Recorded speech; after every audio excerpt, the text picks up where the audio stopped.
So that's just an example of the financial impact that could happen in your life. We look at paying down debt going into retirement, lowering our expenses going into retirement so that our portfolio lasts longer, the fixed income that we have goes longer over time. This is another expense that potentially we have things we can do today over the next 25, 30 years that can hopefully put us in that category of having lower expenses. So that's why I think this is so important. Right. It ties in. Another reason it's important is, all right. It is almost 7 o'clock, 6:59 on Thursday evening. We have Mac Miller Self-Care as the lead-in music for this evening because my good friend Drew Zaro is going to be joining me here in a second. He just requested, but I'm going to make him wait. We'll ask Alexa to get off. Alexa, off. So self-care, Alexa, off. All right, so self-care. We're talking about tonight the intersection of wealth and health. And it's an area when it comes to health that is not talked about very often when it comes to financial planning. We talk about a little bit planning for Medicare costs, supplements, things of that sort, but nowhere in the financial planning process do advisors talk about investing today in our health for our future healthcare costs to try to lower them. So Drew is a financial advisor. I'm going to bring him here in a second, but he's a financial advisor out near Boston. He's also I say former Marine, but I know once a Marine, always a Marine, but he is no longer active as a Marine, but also a CrossFit coach. So wellness, nutrition, fitness is something that he knows very well. Is capable of helping other people take care of themselves. Full disclosure, I disclosed this yesterday on our prep, but Drew is helping me with my nutrition. So he is looking over my macronutrients, which we might get into what that is, helping me dial in my nutrition so that I can be working at my peak performance if possible, and also making sure I'm healthy for the long run. So let me bring Drew in. All right, there's Drew here in a second. And I don't know if you could hear that or not, but in the background, the doorbell just rang. And I feel like a bit of a hypocrite because I got Drew, who just joined me, talking about nutrition, talking about health. And we just ordered pizza for dinner tonight for the family because I'm and not able to grill out. So I feel like kind of a hypocrite bringing you on just as the pizza gets here. Oh, man. What I would do for some pizza right now. Yes, I know. Well, it'll be cold by the time I get it. But by the time I get eat it live. Eat it live. No. That would be good. No, so last week I had green tea because Tyrone was on with me and he's a big green tea fan. So tonight I have some amino acids. There we go. That I'm going to be some BCAAs that I'm going to be drinking during our conversation. So first and foremost, Drew, I want to thank you for taking time. Evening, it's family time. I know you have a beautiful family. Would rather be playing with the kids, but you are taking some time to drop some knowledge on everybody here about health and wellness and what that means to financial planning and our long-term plan. Tyrone wants you to hit some push-ups during this conversation. So I am going to, as you're talking and as we're talking, I'm going to be monitoring the chat area and jotting down questions so we can address those as well. The goal for this is to be interactive. What I'm hoping these 7 o'clock on Thursdays turn out to be is actually a live podcast. I want to be done with the days of staring at a computer doing a podcast, and let's do it live, engagement with the crowd, and then we turn this into an episode later on All About Your Benjamin. So real quick, Drew, I gave a brief background of your history, but just introduce yourself, let people know a little bit about yourself, a little bit about your financial planning practice, and then we'll kind of talk about healthcare stuff. So my name is Drew Zaro. Financial advisor now. I've been so for the last few years. Prior to that, I spent 13 years in the Marine Corps. I was an intel analyst. That analytical experience has transferred quite nicely over to my career now. We're very investment advice centric with a little bit of planning at my practice. It's a small practice ran by myself and my uncle. We manage about $40 million. All retail clients, so small kind of everyday people, retirement accounts, investment accounts. I'm also a coach by night and on the weekends as well at a local CrossFit gym here in Massachusetts. I live about 40 minutes south of Boston. And then I'm also lucky enough to be able to coach with the gymnastics course, formerly CrossFit Gymnastics, with an amazing coaching staff, and I get to travel across the eastern half of the United States, coaching people that want to be coached and get better at gymnastics in general. Sounds good. And has nutrition and wellness been a big part of your life for as long as you can remember, or is it something newer that you've kind of found? Yeah, I think fitness and athletics in general. I was just a typical suburban kid growing up. I played basketball, baseball, soccer. I fell in love with soccer. That was my kind of lifelong sport. Played that through my early adult life. I joined the Marine Corps at about 20 years old, so there's a whole physical gambit that comes along with that. And I was introduced during that time to CrossFit and high-intensity interval training and things like that. Also very intimately familiarized with water. Marines are naturally aquatic, and I kind of took to that, being I grew up in the ocean, grew up in ponds around this area, and I love that. So, I spent my adult life doing varied sorts of high-intensity interval training, fell in love with swimming, and anything that kind of just trained me to just be physically and mentally stronger, a lot of grunt work, a lot of strongman stuff.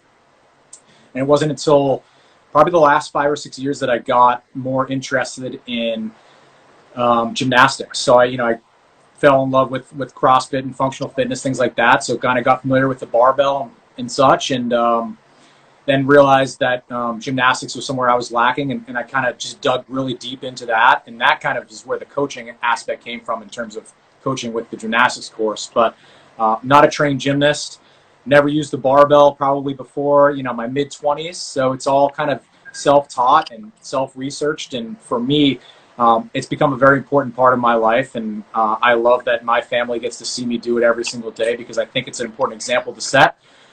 Along with all of that came my curiosity with nutrition. So, in your 20s, it's pretty easy to just outwork a bad diet. You can eat whatever you want. You'll probably look exactly the same.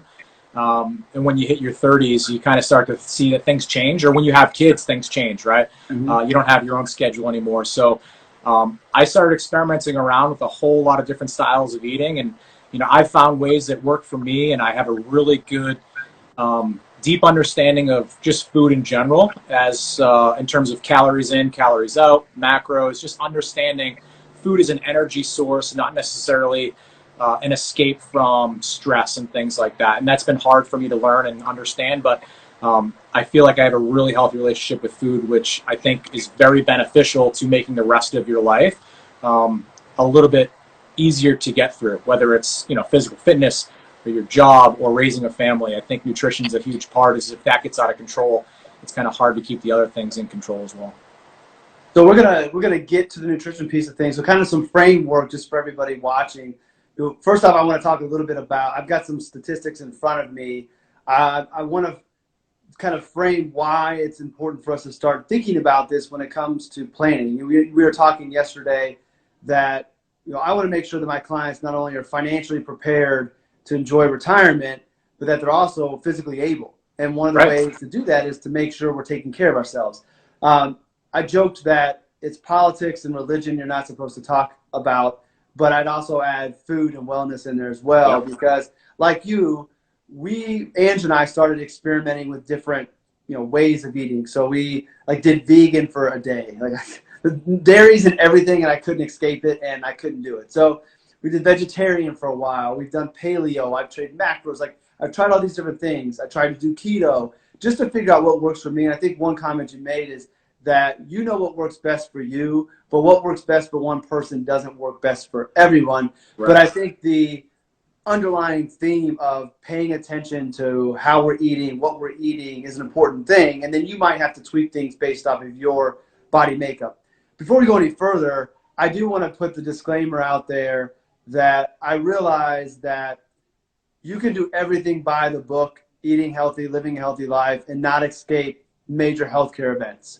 You can do everything right and end up having cancer or having a heart attack. It doesn't guarantee that if you do all these things perfectly that you're going to avoid it. But I do believe that it will put you in a better situation to have a healthier life, have lower healthcare costs, as we're going to talk about here in a second, and that it's an investment in yourself, just like we talk about investing in other areas when it comes Sure. to a financial plan. And the final thing I want to acknowledge is I also know that talking about quality of food, talking about having a CrossFit membership, like there are people out there who don't have that ability, don't have that privilege. Yep. I bring these things up just because as we get into it, I don't want people to think that we're not sympathetic, that just because you do all these things, you may not avoid a health issue and you didn't do anything wrong. And I don't want people to think that we realize that it's not like I have a gym in my basement. Like I've accumulated over the years. Not everybody can have that. But people can eat as healthy as they can, given the options that they have. They can also do push-ups, air squats, burpees, reverse burpees, like things that don't require equipment to get some activity in. And doing that will be better than doing nothing. And you can't Sure. fall back on the excuse of, well, I don't have a gym or that ability. So I just want to put that out there. I don't mean to exclude. I don't mean to talk above anybody because they may not have the same opportunities that you or I have. But I do think that when it comes to this, there are things that can be improved no matter your situation, maybe 99% of the time. Right. So I wanted to get that out of the way just because I know that it can be a touchy subject, and I don't want it to be that we're being unsympathetic about things. So real quick, why I think financial advisors and clients watching or consumers watching should think about where nutrition and fitness and wellness fits into their plan. So I found this study that CNBC, I found another one, but this one's better because it gives me more data. So CNBC said that a 65-year-old couple, actually they didn't say, they found a study, 65-year-old couple in good health will need $387,000 to pay for health care for the remainder of their lives. That said that a 55-year-old woman in good health will spend on average $13,000 a year at age 65. A woman the same stage of life but is also type 2 diabetic can expend advertisements. Isn't that horrible? This is live, real live. Man, let me mute this. All right, sorry about that. Horrible music too. So going back. So we got $13,000 for a healthy woman who's 55 at 65 will spend. Same characteristics, but has type 2 diabetes. They'll spend $16,000 a year versus the $13,000. So that right there is, again, diabetes type 2 is something that we can control, maybe work around, avoid, or give ourselves a better chance. And that's $3,000 a year, just on expenses. That doesn't take into consideration any future complications from being type 2 diabetic. So that's just an example of the financial impact that could happen in your life. We look at paying down debt going into retirement, lowering our expenses going into retirement so that our portfolio lasts longer, the fixed income that we have goes longer over time. This is another expense that potentially we have things we can do today over the next 25, 30 years that can hopefully put us in that category of having lower expenses. So that's why I think this is so important. Right. It ties in. Another reason it's important is to put ourselves in that position. It may require more of our dollars today. Depending on how deep you want to go into a conversation about quality of food, organic food is more expensive than non-organic food. And if this is something that you really want to go all in on, where do we find that money in the budget to buy quote unquote higher quality food if that's what we need to do? So it impacts budgeting today. So I think that this needs to be more of a topic in financial planning. I understand why we advisors stay away from it, but if we really want to do our best work for our clients, shouldn't we incorporate that in there? And as a client, shouldn't you welcome that conversation as well from your financial advisor? So that's why I want to have this conversation. I'll shut up and let you throw any thoughts that you have towards those numbers and that thought process. Yeah, I mean, I think it's interesting when you look at everything. There's a lot to consider. There's a lot to unpack kind of in those metrics. You look at I think it's an obvious understanding that most people, regardless of where you're at in life, that if you have medical expenses, and they're probably going to increase over time, it's going to cost you more money per year. And that's things that people consider when they have kids or don't have kids, because maybe they can't afford that potentiation of more costs. It's the reason why people don't get pets. What's, I think, most important to consider is people might be saying or thinking immediately, getting defensive, I can't eat organic. I can't shop or, at the Whole Foods or Trader Joe's, wherever you might have that's, organic based and natural foods with very minimal additives to it. But I think at the end of the day, it comes down to a lack of understanding of what I mentioned is just intake of energy versus energy expenditure. Um, in terms of understanding portions, right? So breakfast, lunch, dinner, um, late day snacking. So I'm guilty of that. I think a lot of people are, especially during quarantine. How many people have gone through more snacks than they normally would have? Understanding though exactly, right? How many Cheez-Its, the company is probably just doing phenomenal because of me alone. But but I think it's important to consider, those things are okay to eat. I would never, want to shame someone because they have foods that they enjoy. But where does that fit in the big picture of day-to-day, week-to-week energy consumption versus energy expenditure? Like you said, it can be more expensive to eat the nice, perfect foods and have like perfectly organic, free-range chickens that know the name of all the chickens that gave you these eggs and something off of Portlandia. But what's more important is, are you eating one or two eggs, three eggs, obviously depending on what your lifestyle looks like, or are you going to have like a 6-egg omelet first thing in the morning? And then not consider that at your later meals throughout the day. So yeah, it surely can be expensive, but there's definitely ways to get around the cost of higher quality food until those become, maybe something that you're more interested in. A lot of people don't want to buy into, I don't want to buy organic eggs because what's the difference?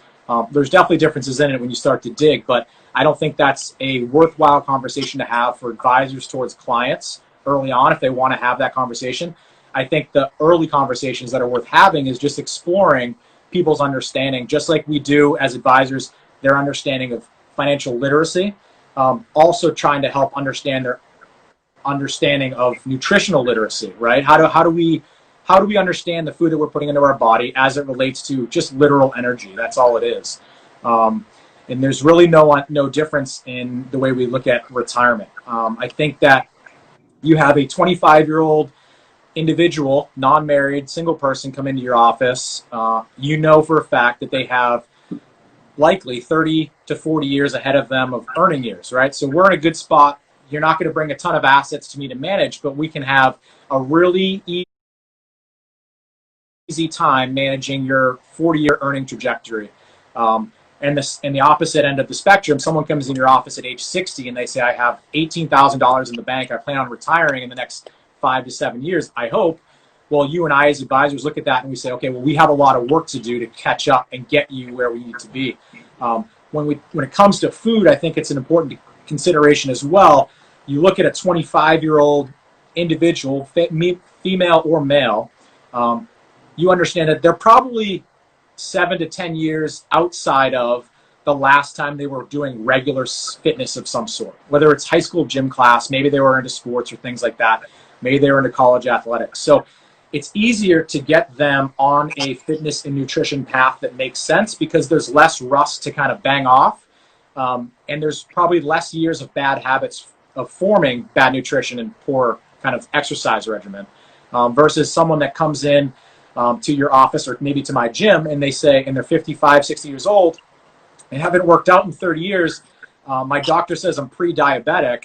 I'm borderline obese, and I really want to see my great-grandkids' 10th birthday. And there's a lot to unpack in that, but the simple fact of me as a coach, or if you're advising that person holistically as a financial advisor, but kind of get their whole life on a good track, there's a lot of catching up to do there too. And I think that's kind of where you and I align in terms of how we were thinking health and wealth intersect. But in terms of nutrition, I think that the barrier to entry is not necessarily the cost of food. It's the nutritional literacy that people don't have, that they can find themselves or easily exploit free resource on the internet, just like we can, I think, with financial literacy as well. Probably more prevalent, but maybe an oversaturation on the internet of all information, right? So just digging and finding what actually is real and factual and usable. That maybe is the bigger conversation to have. So I think an advisor, whether they're very nutritional and exercise literate, they can still do well by their clients if they want to put together a very basic ensemble of nutrition and exercise information to package and deliver to clients at varying age demographics, I think, over time. Speaking of the nutritional literacy, I try not to watch too many documentaries, but every once in a while when I want to kick in the pants to get like refocused on nutrition, I'll watch like Fed Up. I don't know if you ever watched Yeah, that I've seen it. documentary. I'm pretty sure this is the one. It's Fed Up or another one, but they follow this family, and it broke my heart because they were like they were giving their daughter like cereal and a bunch of like the marketing behind food. They thought they were giving their child healthy food. They thought they were doing things the right way because they were believing the marketing behind what's going on there from the big food companies. And not to go down the conspiracy theory and following the dollars and the pyramid and all that stuff if you want to go look at that. But the literacy part of it, that's the thing that's so, like they were trying to do things the right way, but they didn't have that knowledge. And the knowledge is, just like with finance, when it comes to nutrition and wellness, you can find one study, like I read the China study, which is why I tried to do vegan and did vegetarian, because the China study is this big study that they did on all these different cultures, and that like cancer was being tied to animal products. And so, like at the time, my best friend's little girl had stage 4 liver cancer as a 2-year-old, so that hit at home. I was like, all right, no meat. So you read that study. And then you read another study on the other side that says, oh, meat is fine. It's not tied to cancer. Here's the rebuttal to that study. And it's just like, who do you believe? And it's the same thing with finance, like active versus passive, or like whole life versus term. Like you can find an argument for everything. Yep. And it's like, it's overwhelming, which I think a lot of people just say, I don't know what to believe, so I'm just going to do my best. And oftentimes our best is not necessarily the right route, but we don't know any better. Yeah, I agree. I think it's just something that it's once you get going in life, you hit your 20s, things are manageable, and then as you get further on in life, you have kids, a family, that develops, job, career changes, things like that. While the information is out there and it's free, it's really hard to just say like, where do I start? Like, I don't understand this.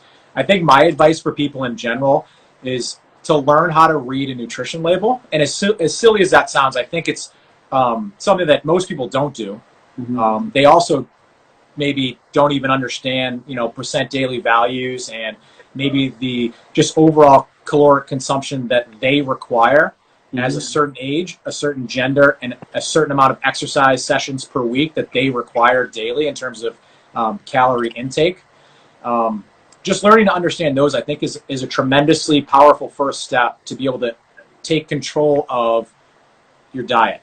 And I don't mean diet in terms of this is what I'm going to eat for 30 days, but really eating style, as in this is how I'm going to eat for the rest of my life. It's a lifestyle. Exactly. It's not, the term diet is really weird.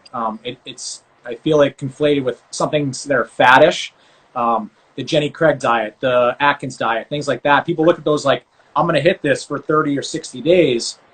But as you and I have discussed, I've worked with you in nutrition, my goal for you is to learn for like 30 or 60 or 90 days, and then to start relinquishing my oversight of any of my clients that I take on as nutrition clients. I don't take on many, but my goal is not to simply, I'm going to get you shredded, and then, I'll take my money and I'll see you later. If you want more, I'll take your money again, or, I'll tell your friends and I want to, charge them and get them shredded too. It's not that. It's really a long game, just like it is probably inside of your office when you first meet with a new financial client, where it's like, we have not only a rearranging to do in your finances, in this case, your nutrition, but we have to learn to understand what we're doing, because I don't want to be that crutch for a person when they're messaging me on a Friday night of like, hey, I have a barbecue going this weekend. What should I eat? Like, that's not what I want. And I don't think any financial advisor wants their client messaging them and saying, I'm going on vacation. How much should I spend? I think most financial advisors probably want to say, hey, we've done so much work over the last 2 years that you understand what a good and a bad expense might be, and you understand what a good and a bad barbecue experience might be, and don't have 4 hamburgers, right?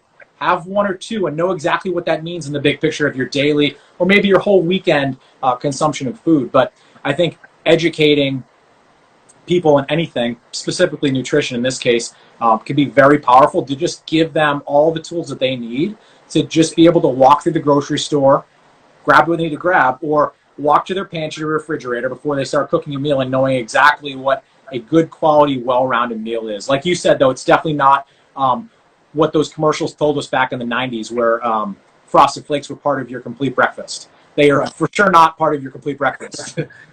And before the hour's up, we'll give out some low hanging fruit, some things to do, and I'll hit you up afterwards to see if you have any resources that can kind of help people figure out, well, how do I read a label and identify things? And like the labels are a funny thing too. Like I remember from reading something that like sugar is the only ingredient that doesn't have to disclose how much of your daily percentage allotment it is. Everything else does. Yep. And that's all it's all money. It's all the reason that's got there. I did want to say, I want to let Ralph know that I saw his question about coaching. We'll circle back to that closer to the end. I won't forget that, but I want to make sure we hit some of the nutrition stuff first. But I think it's a good question. So like one of the things that's been helpful with me is I've been aware of nutrition. I've paid attention. I've tracked before, but having you help me, one, knowing that you're going to be looking at my MyFitnessPal, and I don't want that to be in there. That makes me think twice about it. But actually tracking what you're eating and seeing how many grams of fat and how much protein and how much carbohydrates in there, and knowing you have an allotment really does make a big difference. Because beforehand, before we started working together on it, I would think to myself, okay, I know ballpark from the past how much this is, and I'll grab a handful of Cheez-Its now and a handful of Cheez-Its then, and another little bit on, Silas didn't finish his Cheez-Its, I'll eat some more. And we should have got Cheez-Its to sponsor this. But like, and then to your point, it all adds up. And I'm only thinking of it adds up over a day, but then you start to do 3 or 4 consecutive days of just a little bit over, and now compounding is working against me. And now for the week, I'm way over. Right. So for me, that's been real helpful. One thing thinking of, as people go through this journey of getting themselves where they want to be, and whatever that is, one of the things that's pretty tricky is the scale. And I think that can be a good metric. It can also be a bad metric. What do you tell people about the scale? It's an interesting conversation. I don't have a scale in my house. I haven't had a scale in my house for probably 4 or 5 years. The only scale I have in my house is in my kitchen, and it's a food scale. I weigh all my food, exactly. But in terms of body weight, I don't have a body weight scale.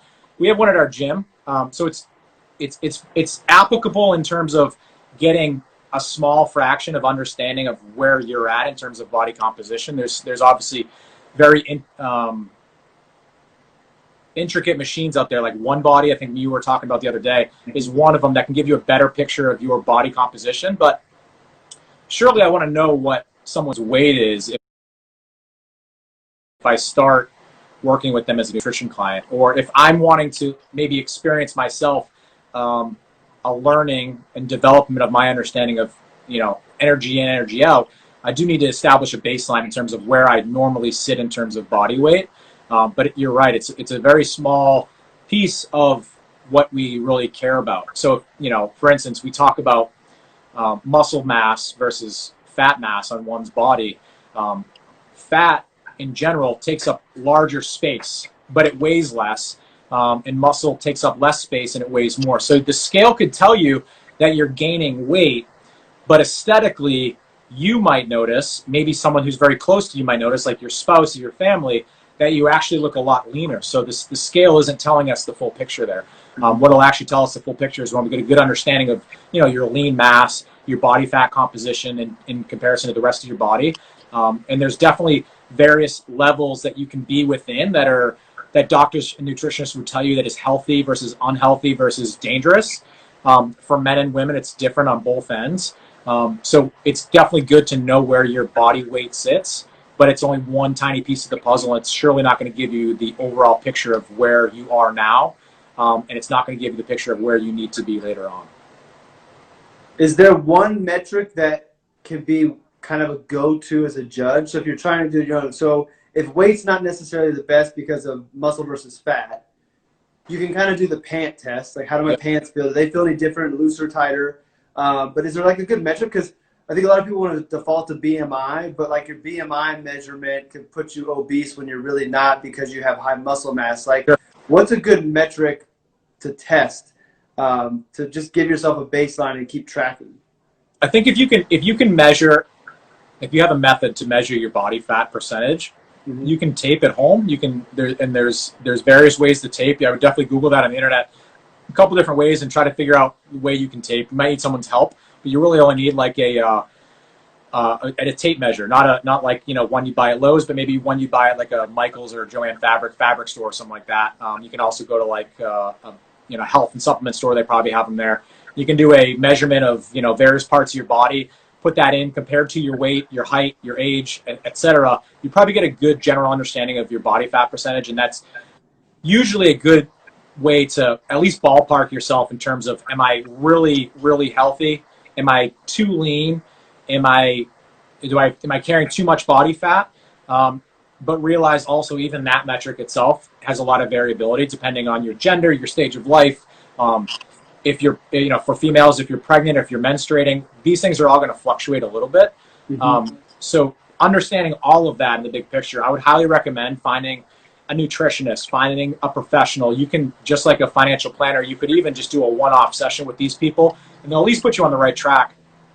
And that'll give you kind of a good set of railroad tracks to move forward on, at least know where you're at right now, because you might have a one-off session with them and they might tell you you're on a good spot, but they might also bring things to the forefront that you weren't aware of. Some things that can complement this, I think you've done before, is like blood tests. Mm-hmm. To really bring that up, yeah. Yeah, and those can get really detailed, obviously with the medical professional. But these are all ways to kind of just reframe your focus on the way forward in terms of where your health sits.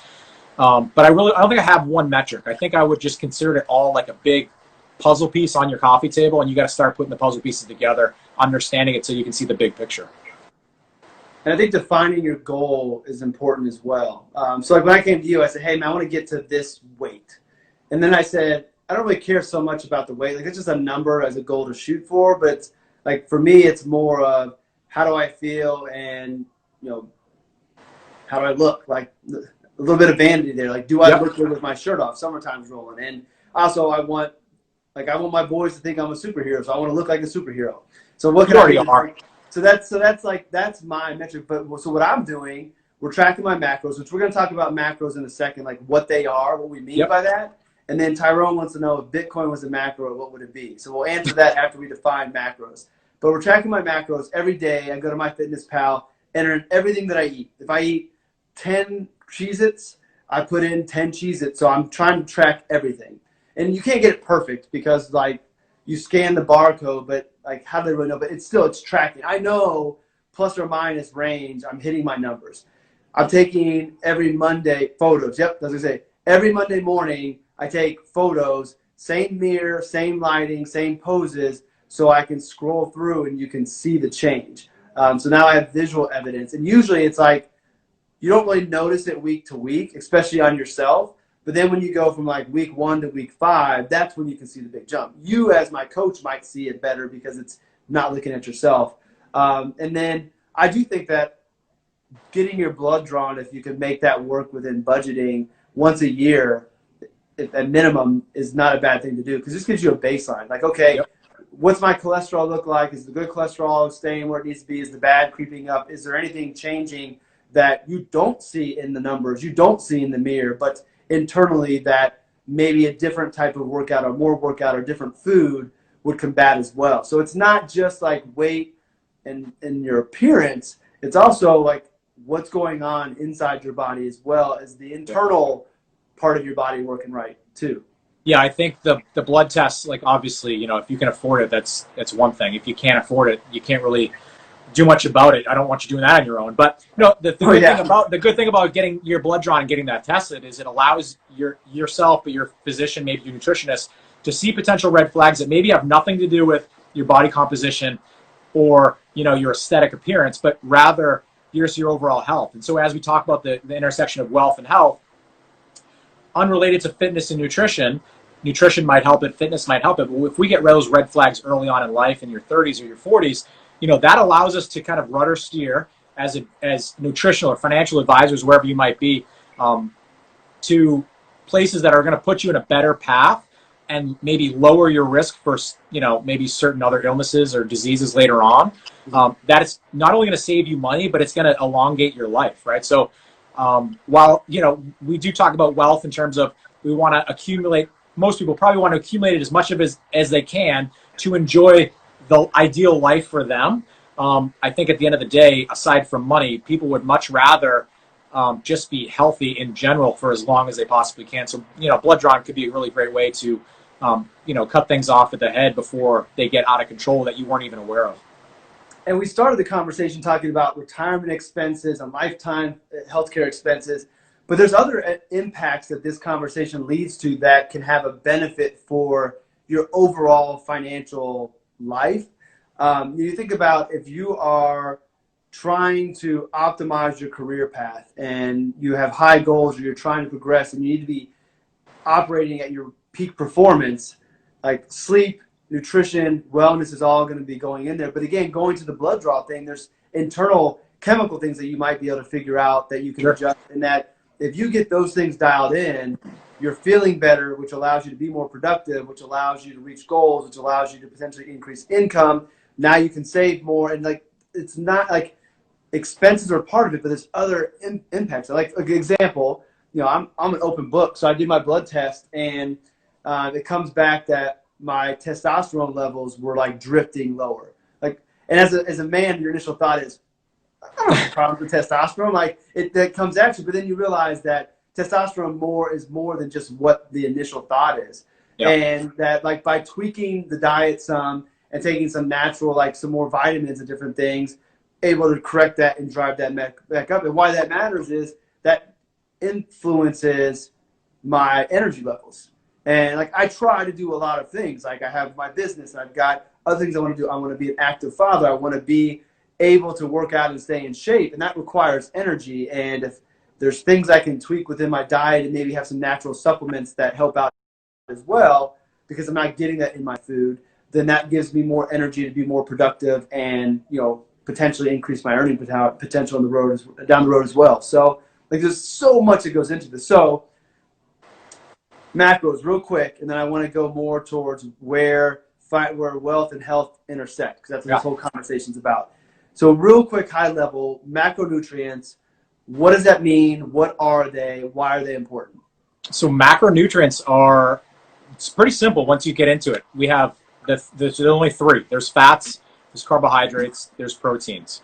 Okay, you need a combination of all three of those in order to function properly. Your body requires all of those things, and what it's going to do with all of those different macronutrients is it's going to put them in places, whether it's your brain, whether it's your musculature, whether it's your skeletal system, in order to help it grow, develop, and then repair itself if you're doing any sort of physical fitness where your musculature, ligaments, and such are going to need something to grow from. So when you talk about carbohydrates and proteins, those two things are one carbohydrate, one protein equal to 4 calories. Fats, on the other hand, is one fat is 9 calories. All right, so you can see, and fatty foods are a lot more caloric dense. So you eat a cheeseburger from Wendy's, it's going to be a whole lot different than if you eat maybe a turkey burger at home or a lean beef burger at home. What you need in terms of all of three of these macros is going to be different depending on your lifestyle, your age, your gender, how many times a week you work out or don't. If you're not putting out 7 days a week, you're not exercising, or maybe you have a construction job, things where you're very physically active, you're going to need to have an adjustment to make sure the energy going in, because that's all macros are, just a measurement of energy. You're going to need to make sure you're taking that into account versus somebody that maybe sits at a desk all day, like myself for the most part, unless I get to the gym. I have to consider that I probably don't need as many, the same amount of macros that someone might need that's physically active all day. You look at professional athletes, their macro profile is going to look far different than the macro profile of someone who's 55 years old and they're an accountant and they go for a walk 5 days a week, right? It's going to be a lot different. So being able to consider all those things, I think just the big understanding of when you look at a nutrition label, because I feel like this is where it comes into play, understanding just generally the carbohydrates, the fats, and then the proteins inside of that and how it compares to the rest of your day is an easy way to start to unpack understanding nutrition in general. So if Bitcoin was a macro, what would it be? Ooh. I'd say I'd bias here because I eat like a high-fat diet, so I would say it's carbohydrates because I don't want too much of it. So I was thinking carbohydrate as well but for a different reason, because carbohydrates are like the exciting. Yeah. Even if you eat a high fat diet, you love ice cream. That's carbohydrate. Like it's got fat in it, but carbohydrates are like the exciting. That's what we really want. And I feel like Bitcoin is kind of like exciting. So I would have gone carbohydrate for another one. John said high risk, high reward on carb. I like it. So another viewer question. We were talking about Cheez-Its earlier. Yep. Favorite Cheez-Its, original, extra toasty, or other flavor? I go, so I love extra toasty for the flavor, but I like reduced fat. Not because it has reduced fat, but what I've found is that it's less oily, so the Cheez-Its are actually crunchier. Okay. Right? So the reduced fat Cheez-Its are the crunchiest out of any Cheez-Its you can buy, and I love the crunch more than anything. In terms of taste, I think they all taste in pretty much the same ballpark, but I just prefer the crunchiness. So reduced fat all the way. Doug, stop it. Yeah, Douglas has been on for like 3 seconds, already coming in. Yeah, well, I need to know what Doug's preferred Cheez-It is. He's probably like a Parmesan cheese, like fancy. I like the OG Cheez-Its. Okay. Only because it takes me back. Like I've been eating Cheez-Its for a long time, so it takes me back to my childhood. Coming home from school, going downstairs to watch cartoons with the box of Cheez-Its, just going to town. I do want to share something that you and I were talking, and this was right as the extra toasty started to come out, and you shared with me that Cheez-Its stole your idea that you used to take original Cheez-Its, put them on a tray, put them in the oven to bake them to make them crispy. Yeah, I used to take original Cheez-Its and try to get them extra toasty myself, and then Cheez-Its started doing it themselves. So, I'm waiting for my royalties to come in any day now. You missed that opportunity. Yep. All right, so at what point does this conversation that we just had make its way to the financial planning conversation? I have always wanted to bring this to the relationship. And I shared with you on our pre-session yesterday, like I almost went so far as buying an in-body test. So what an in-body is a machine that you stand on, you grab it shoots electrodes through your body, and then it prints out how much body fat, how much muscle mass. It'll show you have 1 pound more muscle in your right arm than your left arm. All this data. And I wanted to buy one of those. And my thought was part of the annual review would be in-body test. Yeah. I would not do the diagnosis. I would not give you a report. I would never even see it. I have a friend that she has a direct care. She has an in-body in her office that the plan would be for the results to go to her. And she would do a year-over-year analysis and give you a report of here's where your health is relative to last year, and here are recommendations to potentially improve this to make you healthier. But I have never gone that far because I don't know if clients would want that. It would definitely not be something they would have to do. It would be more of an add-on. But I don't know how to bring that into the conversation because it is something that's personal. And I'm not a healthcare expert. I just really want to see my clients healthy for the financial component, but also from the quality of life later in life and being able to go do these fun things in retirement. Yeah, I think there's a level of sensitivity you have to be careful to breach, and obviously it's going to be client to client that you can do this with. And one thing I've thought about is, it's very normal for us financial advisors to have a professional working relationship with at least one, certified public accountant, like CPA, so you can get all your tax questions answered. So all your clients, for a fact you're good. Any tax issues come up, I have a CPA that I'll use, or we can use yours and I'll just open dialogue with them to make sure everything we're doing is where, most sufficient for you in terms of, taxes. Also not uncommon to have professional relationships with, mortgage brokers and things like that, and you pass referrals back and forth. The one thing you don't see in the financial advisory space, and I think it'll be a long time if this even happened, but this is where this conversation seemingly is leaning into, is why do we not have, if we're talking holistic financial advice, why do we not have intimate relationships with healthcare professionals in our area? And that could be intertwined of a variety of people. It could be personal trainers as well as nutritionists, as well as maybe just they allow or they share things that come from their primary care provider that are relevant to share with the nutritionist or the personal trainer, so we can start to benefit the client in a more holistic way. I don't know the answer to this. I think these are the conversations that have to happen for years to come before these things become normal. But as you're sitting there doing someone's financial plan, and they might be 20-something years away from that, that financial plan hopefully doesn't change too much, but it surely will at some point. We all know that. And then part of that plan is going to be that person's goals, right? Their wants, their needs, and then their wishes as well. And, probably unwritten on most financial plans is they'll say it's a want or a wish, but it's probably a need, a real emotional, mental need for them to be with their family as long as they possibly can, to experience as much life as they can. So if your clients are open to taking advice in a holistic way, I think that's a great way to start to breach the topic of let's talk about how we can bring in a nutritionist and a fitness professional. No, whatever your cup of tea might be. Maybe some advisors have bias in one direction or the other. But I think if we have an understanding of someone's nutritional literacy, their fitness literacy, and then what they're doing as a regular regimen to support their retirement plan, it's a really interesting way to start to talk holistic advice giving from financial advisors. So it's hard because you have a CFP, I have certain licenses that allow me to provide financial advice to people. And that's what people look for naturally, is what's your credential for providing this advice? Well, I'm not going to go out and get nutritional credentials and then maybe any other fitness credentials that maybe certain clients might deem appropriate to be passing fitness or nutritional advice on. But if we start to fold those people in, those professionals into the conversation, I think there's something to be had of that. And it's definitely not going to be an overnight change. It's definitely not going to be for every client.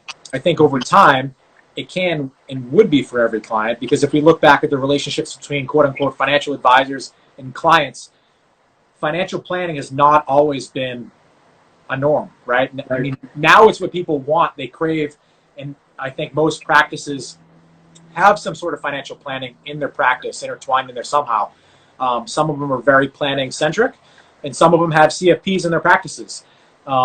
When we start to have this conversation and folding in nutritional and fitness experts and professionals in one's area, I think now you're getting into the same trajectory that you might have seen when you started to fold in financial planning to investment advice, which is essentially, I guess, what a financial advisor used to be. It's just an investment advisor in general, very singularly focused. So you start to fold in financial planning, you start to fold in nutritional advice, or maybe just getting a baseline for people. So maybe you're not even giving them nutritional fitness advice, but allows them to actually see, am I as healthy as I think I am? What are some general steps that I can take? And again, it might be a one-off thing. It might be something that, you can charge the client a one-time fee and pass that coverage off, so they're not actually paying the healthcare professional. You are as an advisor. And maybe your fees go up because of that, because you're providing a more holistic planning approach to that. But I think it's something that, like I said, that you're going to have to unfold carefully over time with certain clients that it makes sense for. Conversations like this, letting your clients understand that you have a very intimate relationship with fitness. You really enjoy setting a good example for your family. They're going to start to naturally see, I think, that Justin's just healthier. He's going to have he has an easier time with his kids at his age than I did at his age, right? Justin, you're 37, 38, right? When I was 37, 38, it's like, I couldn't do that kind of stuff. So he's ahead of where I was at. So that means my body's degraded far past that. How do I get some of that back? So not only do I get years back in my life, but how do I actually get fun years back in my life? Because nobody wants to be at any age immobile, or they can't put a can of soup back on the top shelf, or they can't bend over to pick up the newspaper without risk of something in their lumbar spine going awry again, right? So I think these are things that you have to unpack with your clients very slowly, very carefully, but there could be so much value added that just complements what you're doing as a financial advisor too. I think we can also lead by example. So you are a prime example of it. Like everything we're talking about, you do. And aesthetically, I can see that you're in good shape and I know that you do this stuff. So I think that as financial advisors, we can lead by living healthy lifestyles as well. And if we were to stereotype the profession, we don't necessarily look the healthiest and probably aren't the healthiest. A lot of wholesaler lunches and going out for drinks and not working out, and that all compounds up, and we can see that. So I think one way as an advisor would be to lead by example if you believe in this stuff and are interested in it. I think another thing is like passively bringing resources to your clients. So maybe instead of doing a Social Security seminar, you do a wellness seminar, and you bring in one of these coaches to talk about the importance of the stuff that we're talking about, who has the credentials that can open your clients' eyes, and just educating them. And then the questions may come. If I were you, knowing where you are in your career, I would really bring that as a part of what it is that you offer at your firm. And that would differentiate yourself from all the other firms out there. And then your clients are going to expect that, and clients are going to come to you wanting that because you do that. So whether that is you do a macro breakdown for every client, I don't know if you want to get into doing that, or you do something like that, but part of what you do at your firm incorporates your passion for wellness and nutrition because you believe in it so much that you and your family live it. Like you guys have chickens at your house. You get fresh eggs every morning. Like you live it. So why would you not make that a part of your firm? Because that's you, and you're being your authentic self. You're preaching what you live, and make your existing clients who don't do that already better, and you're going to attract all of the people who are looking for that or want that and didn't know that a financial advisor could help them bring those resources to it. I think it's a work in progress, but I think my approach is to have more conversations like this. Before I got my Peloton, I bought a regular stationary spin bike to see if I would actually do that. I brought that to my office, and I honestly don't use it a lot. Every once in a while on calls, I'll sit on it and spin the wheels, but it's in my office behind me. So my clients, when they come see me in my office, they see this spin bike that just says, hey, when I can, I squeeze in a little bit of a ride in my office. That it's that important to me that I'm not being at my desk or standing the whole day. We got like 9 minutes left, and it's going to cut us off. So real quick, any low-hanging fruit that anybody who is interested in maybe getting a gauge of where they are, health-wise, or wanting to make changes, or any low-hanging fruit we can give people who are watching or listening on the replay? Yeah, I think low-hanging fruit for nutrition, the things that I said is just opening up Google and just starting to learn about nutrition labels in general. When it comes to shopping to support healthy eating, a great piece of advice that I've heard over the years inside the CrossFit community specifically is learn to shop on the perimeter of the grocery store. Very few things that you can buy in the grocery store, in the middle of the grocery store, in the internal aisles, are things that you actually really need that are going to benefit you. Yeah, sure, you're going to find olive oil and stuff like that. I get that. But, you look at the inner aisle is going to be, it's soda, it's snacks, it's cereal, it's things like that. And I think it's important to maybe just take small steps like that. I don't want anyone to bite off or try to eat the whole elephant in one bite. When it comes to fitness, I think there's a gazillion resources out there, and that's good and bad because like finance, you don't know where to look and what's actually right.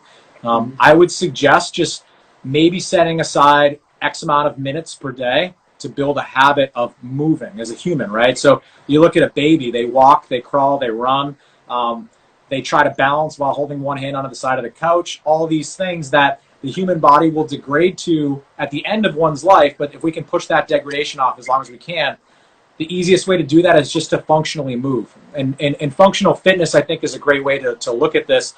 Not like, well, I want to be able to do a pull-up so I can climb over a wall if there's a dog chasing me. I don't mean that. That's not functional. What I mean by functional is, are your joints going through their full range of motion? Mm-hmm. Have you lost full range of motion over your life? You probably have. Most people do. But you can fight that decreasing range of motion just by moving more every single day. It doesn't have to be super intense. There's value to high intensity, but there's also value to just moving. So I would highly recommend people start to explore resources of what the shoulder does, what the knees do, the ankles do, and make sure that they're moving regularly through a full range of motion, whether it's, just learning how to squat down to a couch with no hands. That's very helpful for someone that's very old and maybe living by themselves. And then, we can start to fold these practices into the family environment as well, because as adults, maybe we've lost that range of motion, but we can also help, especially during quarantine when all of our kids have way too much energy. We can help exercise them while we're relearning how to do certain things functionally as humans. And that's one piece of advice. Kids pick that stuff up because I'll be downstairs doing push-ups. Like I did Murph on Monday. So a lot of long workout, running, push-ups, air squats, pull-ups. But Silas was in the garage with me for 10, 15 minutes of it. And when I would drop down and do push-ups, he got down on the ground trying to do push-ups. When I did air squats, he did air squats with me. So if you're, on the younger age of your life and you have kids, like they're watching you and they pick those habits up. So not only are you improving your habits, you're instilling good habits for your children, which hopefully they will carry on. Yeah. And I'm gonna chime in with one thing before we wrap up real quick. Low-hanging fruit. If you're watching this on YouTube or you're listening to the podcast, go to allaboutyourbenjamins.com, the blog. There'll be a blog post for this. And in the show notes, I'm going to link to Drew's Instagram because you often post body weight workouts. Yep. And I'll also do Whiteboard Daily, right? Yeah. Yep. So I'll also link to Whiteboard Daily. They post workouts all the time that have nothing to do with barbells and things of that sort. Some of them will, but there'll be workout and there'll be movement that you can do with no equipment. All you need is the Instagram account to check it out. So I'll link to those as well to give some good ideas of movements and workouts that can be done with little to no equipment. So I didn't mean to cut you off in the low-hanging fruit. No, that's okay. You gave some. And the last thing I want to have happen is like before I get to end, it gets cut off and that just makes it bad. So we'll wrap up now. Plus I can smell the pizza and I'm ready to eat after this great talk. So, but I planned for that in my nutrition today. So I've got the room for it to be in there. So Drew, I appreciate you taking the time, again, away from the family in the evening. But I think this was a great conversation. Maybe we'll come back and we'll build upon it in the future as there's more to build. But I think that this is something that advisors and clients should look to add to the financial planning conversation because it impacts so many things. Not only just the retirement expenses and the lifetime healthcare expenses, but your ability to be as productive as possible, to improve your career and all those things as well. So it goes into a lot of areas that ties into a financial plan. We just need to figure out how to bring it to it. So I appreciate everybody watching and everybody who listens after the fact. This will be on YouTube. It'll be on the podcast as well. And then I'll have links to all of those resources in the show notes. So Drew, I appreciate you taking the time, man. Likewise, Justin. Appreciate the conversation, man. All right, everybody. We'll see you next Thursday. I don't know who my guest is yet, but I'll get somebody here by next Thursday, 7 o'clock. Have a great evening, and we'll see you in the next one.